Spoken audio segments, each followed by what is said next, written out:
Every great design starts with understanding color. Hold on, you don't actually use colors, don't you?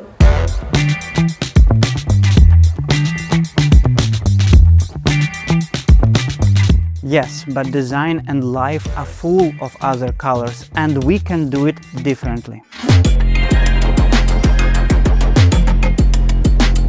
I am Vyacheslav Elenishin, art director and co-founder of Obis, and this is Design Education Season 2 Colors Combinations. We have already helped hundreds of students improve their typography skills, and now it's time to dive into the world of color.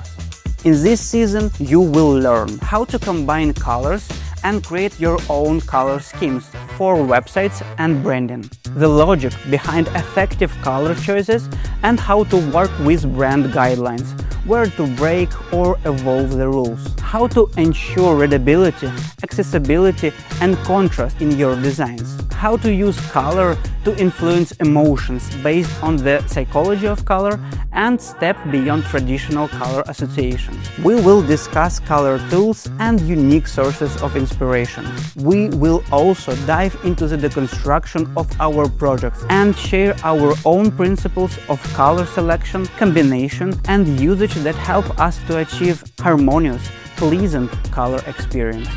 I will explain why our designs look the way they do, and even more. By the end of this season, you will apply your new knowledge to a high-end Figma design file, creating your own unique color schemes. You will get exclusive resources and join a private design community of like-minded designers. Join the bright side, jump into the color combination season, and take your design to the next level.